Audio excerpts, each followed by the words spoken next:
दोस्तों मूवी शुरू होने से पहले जो भी हमारे चैनल पर नया है वीडियो को लाइक करके साथ ही साथ चैनल को भी सब्सक्राइब कर लीजिएगा। और इस वीडियो पर हमारा टारगेट है 1000 लाइक्स का। चलिए मूवी को शुरू करते हैं। कहानी की शुरुआत होती है एलन से, जो अपनी वाइफ जूली के साथ अपनी बहन बेलन के घर आया था। रात होने की वजह से एलन वापस अपनी वाइफ के साथ घर की ओर रवाना हो जाता है। दोनों बातें करते हुए लौट ही रहे होते हैं कि तभी एक कार उन्हें तेजी से क्रॉस करती है, जिससे जूलिया का ध्यान भटक जाता है और वो मरते मरते बच जाते हैं। उन्होंने सुकून की सांस भी नहीं ली थी कि तभी वहां अचानक से एक ट्रक आकर उनकी गाड़ी से टकरा जाता है और उनकी कार बुरी तरह से पलट जाती है। इसके बाद हमें 1 साल बाद का समय दिखाया जाता है कि उस हादसे में जूलिया मारी जा चुकी थी, मगर उसका पति एलन बच गया था। एलन अपनी बिल्ली के साथ रहता था, वो अपनी वाइफ को नहीं बचा पाया, इसीलिए वो काफी दुखी रहता था। मगर तभी टीवी पर एक न्यूज दिखाई जाती है कि पूरे शहर में एक खतरनाक वायरस फैल चुका है और वायरस की वजह से सभी लोग ज़ॉम्बी में बदल रहे हैं। और जो भी इस वायरस से इन्फेक्टेड हो रहा था वो एक दूसरे को बेरहमी से मार डालते हैं। लेकिन यहाँ पर एलन इन बातों पर ध्यान नहीं देता और वो अपने घर से निकल पड़ता है, जहाँ पर वो अपनी बोट बेचने के लिए एक जगह पर पहुँचता है। अपनी बोट बेचकर वो एक मॉल में चला जाता है, जहाँ वो देखता है कि सभी लोग अपने लिए ढेर सारा खाना इकट्ठा करके ले जा रहे थे। इसके बाद वो अपने घर आ जाता है और अभी भी न्यूज पर बताया जा रहा था कि सभी लोग अपने अपने घरों में रहें, क्योंकि ज़ॉम्बी वायरस बहुत तेजी से फैल रहा है। लेकिन फिर भी वो न्यूज पर बिल्कुल भी ध्यान नहीं देता और इसी दौरान उसकी बहन बिलन का वीडियो कॉल आता है और वो बताती है कि पूरे शहर में वायरस तेजी से फैल रहा है, इसीलिए इस वायरस से बचने के लिए मैं मेरी फैमिली के साथ एक आइलैंड पर जा रहे हैं, जहां पर रेस्क्यू सेंटर भी बनाया जा रहा है।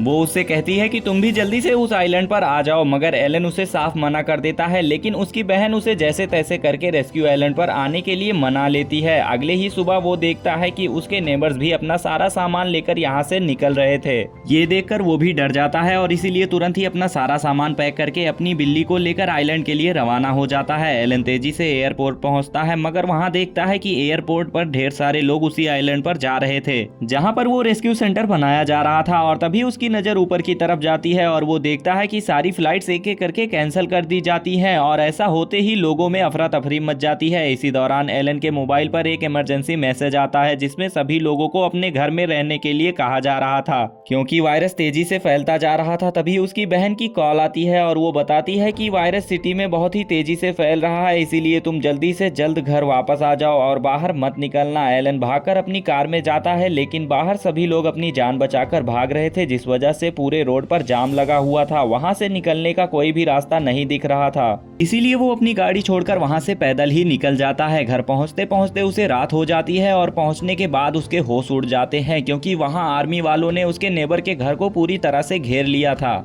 दरअसल उसका नेबर भी उस वायरस से इन्फेक्ट हो चुका था, इसीलिए वो उसे वहां से ले जा रहे थे। एलन अपने घर में चुपचाप से सो जाता है और अगली सुबह उसकी बहन की कॉल आती है और वो बताती है कि उसके शहर में सभी लोग ज़ॉम्बी बन रहे हैं और इसीलिए तुम घर के बाहर मत निकलना, नहीं तो तुम्हारी जान को भी खतरा है। इसीलिए वो अपने फोन में देखता है तो बहुत सारे लोग ज़ॉम्बीज में बदल रहे होते हैं। ये देखकर एलन भी काफी डर जाता है और तभी फिर से इमरजेंसी मैसेज आता है, जिसमें बताया गया है कि कोई भी घर से बाहर ना निकले और जितना हो सके खाने का जरूरी सामान अपने घरों में लाकर रख ले। इसीलिए वो एक मॉल में जाता है और लेकिन वहां पर वो देखता है कि सभी लोग पहले से ही ढेर सारा खाना ले चुके थे और वहां पर कुछ ही सामान बचे हुए थे। एलन जैसे ही एक चीज उठाता है, तुरंत एक आदमी आकर उसके हाथ से वो सामान छीनकर भाग जाता है। अब एलन बचा कुचा खाना लेकर बाहर आता है तो देखता है कि बाहर सभी लोगों के पीछे ज़ॉम्बीज पड़े हुए थे। तभी वहां पुलिस पर भी एक ज़ॉम्बी अटैक कर देता है। एलन उसे बचाने के लिए जाता है, लेकिन ज़ॉम्बी उसे देखते ही उसकी ओर बढ़ने लगता है। लेकिन तभी वो ऑफिसर उसे शूट कर देता है और ऑफिसर ज़ॉम्बी नहीं बनना चाहता था, इसीलिए वो खुद को भी शूट कर लेता है। एलन फौरन अपने घर आकर अपने घर को पूरी तरह से सील करने लगता है। वो अपने घर की दीवारों पर नुकीले लोहे लगा देता है ताकि ज़ॉम्बीज घर के अंदर ना घुस सके। एलन के पास कुछ कैमरे भी होते हैं, जिसे वो घर की दीवार पर लगा देता है ताकि कोई भी ज़ॉम्बी उसके घर में आने की कोशिश करे तो उसे तुरंत पता चल जाए। और तभी उसे बेलन का मैसेज आता है, जो उससे कहती है कि हम जल्द ही तुम्हें लेने आएंगे। तभी बाहर एलन देखता है कि बहुत सारे आर्मी वाले आ चुके थे, जो कि यहाँ पर सभी को रेस्क्यू करने के लिए आए हुए थे। एक आर्मी वाला उसे बाहर बुलाता है ताकि वो ज़ॉम्बीज से बच सके, मगर एलन छुप जाता है क्योंकि उसकी बहन ने उसे बाहर निकलने के लिए मना किया था और वो उसे लेने के लिए आने वाली थी। इसके बाद हमें 2 हफ्ते बाद का सीन दिखाया जाता है, जहाँ एलन कुछ वीडियोस बेलन को भेजता है, लेकिन वो वीडियोस सेंड नहीं हो पाते। अब एलन का सारा खाना भी खत्म हो चुका था, इसीलिए ना चाहते हुए भी उसे घर से बाहर निकलकर खाना ढूंढने जाना पड़ता है। वो कई घरों में खाना ढूंढते ढूंढते एक घर में पहुंच जाता है जहां उसे एक बूढ़ी औरत दिखाई देती है जो कि पूरी तरह से डिसेबल्ड थी। एलन उससे खाना मांगता है लेकिन वो औरत उससे कहती है कि मेरा भी सारा खाना खत्म हो चुका है। वो उसे कुछ घर दिखाती है और कहती है कि तुम्हें वहां खाना मिल जाएगा। इसीलिए एलन सभी घरों से थोड़ा थोड़ा खाना जमा कर रहा था और ऐसा करते करते उसे एक घर से बाइक भी मिल जाती है और अब वो बाइक लेकर निकल जाता है और फिर उसे एक घर में बहुत सारा खाना भी मिल जाता है जिससे वो दोनों रात में पेट भर खाते हैं। रात में बूढ़ी औरत उसे फोन करके रेडियो ऑन करने को कहती है। रेडियो पर बताया जा रहा था कि आर्मी वालों ने सभी को एक सेफ जगह पर रेस्क्यू कर लिया है और जो भी इन्फेक्टेड नहीं है हम आपको एक लोकेशन भेज रहे हैं और जल्द ही आप उस आइलैंड तक पहुंच जाएं। ये सुनकर एलन उस बूढ़ी औरत को कहता है कि कल सुबह ही हम उस आइलैंड पर चले जाएंगे। सुबह होते ही वो सीधे बूढ़ी औरत के घर जाता है लेकिन वो देखता है कि बूढ़ी औरत ने खुद ही अपनी जान ले ली थी और साथ में एक नोट भी लिखा था जिसमें लिखा था कि मैं तुम्हारे ऊपर बोझ नहीं बनना चाहती, इसीलिए तुम अकेले ही आइलैंड पर चले जाओ। इसके बाद वो अपनी बाइक लेकर निकल पड़ता है और आगे चल के देखता है कि पूरा रास्ता ब्लॉक है, इसीलिए उसे जंगल के शॉर्टकट रास्ते से जाना पड़ता है और तभी बहुत सारे जॉम्बिस का झुंड उसकी ओर हमला कर देते हैं और जैसे तैसे करके वो वहां से भाग निकलता है। लेकिन कुछ ही दूर जाने के बाद वो गिर जाता है। यहाँ वो जल्दी से अपनी बाइक स्टार्ट करता है लेकिन उसकी बाइक खराब हो चुकी थी और सारे जॉम्बिस उसके पीछे ही थे, इसीलिए वो अपनी बिल्ली को लेकर वहां से पैदल ही भागने लगता है। लेकिन उन जॉम्बिस का ग्रुप उसके पीछे ही आ रहा था। वो भागते हुए एक सेफ जगह पर आकर दरवाजा लॉक कर देता है जिससे जॉम्बिस वहां फंस जाते हैं। एलन वहां से निकल जाता है और आगे चल के उसे एक बोट दिखाई देती है। जैसे तैसे करके वो उस बोट तक पहुंच जाता है। वो उसे स्टार्ट करने की कोशिश कर रहा था लेकिन बोट स्टार्ट नहीं होती, इसीलिए उसे दूसरी बोट लेकर वहां से आइलैंड की तरफ जाना पड़ता है। चलते चलते रात हो जाती है और उसकी बोट भी खराब हो जाती है और अब वो वहां पर अकेला ही समुद्र के बीचों बीच फंस चुका था। तभी उसे पीछे से एक समुद्री जहाज आता दिखाई देता है। वो जोर जोर से उसे अपनी ओर बुलाता है और फॉर्चुनेटली बोट उसकी तरफ आ जाता है और वो उसे अपने जहाज में बैठाकर वहां से निकल जाते हैं। इसके बाद पायलट मारिया उसे एक कमरा दिखाता है और कहता है कि हम सुबह ही उस आइलैंड पर चले जाएंगे। एलन सोया ही था कि तभी उसे बाहर से कुछ आवाजें सुनाई देती हैं। वो देखता है कि बाहर बहुत सारे लोग मदद के लिए चिल्ला रहे होते हैं। सुबह एलन पायलट से पूछता है कि रात में कई लोग चिल्ला रहे थे, लेकिन वो कहता है कि ऐसा तो कुछ भी नहीं हुआ था, मैंने तो किसी को नहीं देखा। अब उसके अंदर एक अजीब सा डर बैठ जाता है, मानो जैसे कि पायलट उससे कुछ छुपा रहा था।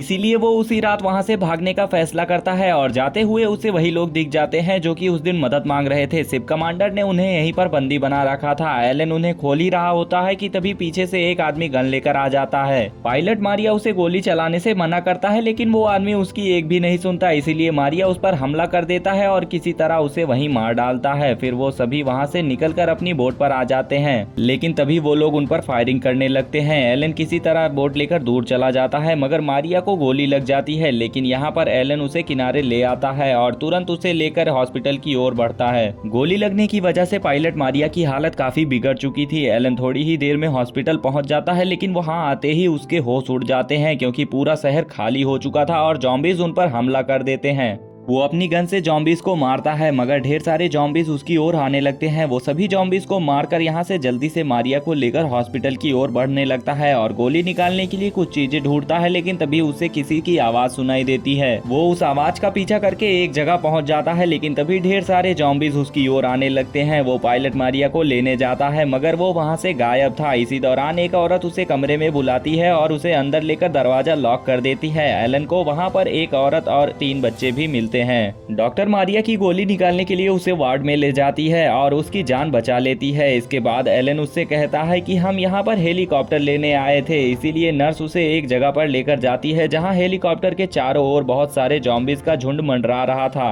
वहाँ से हेलीकॉप्टर लेने की कोशिश करने का मतलब था मौत को दावत देना। वहाँ से जाने के लिए वो सोच ही रहा होता है कि तभी उसकी बहन का मैसेज आता है, मतलब सिग्नल ऑन हो चुका था और वो बताती है कि हम सब उस रेस्क्यू आइलैंड पर आ चुके हैं और तुम भी जल्दी से यहाँ पर आ जाओ। इसी दौरान उसे गोली चलने की आवाज आती है और वो देखता है कि समुद्री जहाज वाले उसका पीछा करते करते यहाँ भी पहुंच चुके थे। एलन तुरंत डॉक्टर को बताता है कि वो लोग हमारा पीछा करते यहाँ तक आ चुके हैं, इसीलिए जल्द ही हमें हेलीकॉप्टर तक जाना होगा, नहीं तो वो हम सभी को मार डालेंगे। वो धीरे धीरे आगे की तरफ बढ़ते हैं लेकिन तभी वहाँ पर एक जॉम्बी उस डॉक्टर पर हमला कर देता है। जिससे वो भी इन्फेक्टेड हो जाती है और उसे पता था कि वो भी जल्द ही जॉम्बी बन जाएगी, इसीलिए वो उन सभी को आगे जाने के लिए कहती है और दिल पर पत्थर रख के वो सभी उसे छोड़कर वहां से आगे निकल जाते हैं। कुछ ही दूर आगे आने पर उन्हें सामने एक दरवाजा मिलता है। यहाँ एलन बाहर देखता है कि ढेर सारे जॉम्बीज बाहर घूम रहे थे। तभी एलन को कई सारे बैरिकेड्स दिखाई देते हैं और यहाँ वो गेट्स की मदद से खुद को चारों ओर से कवर करके आगे की ओर बढ़ने लगते हैं।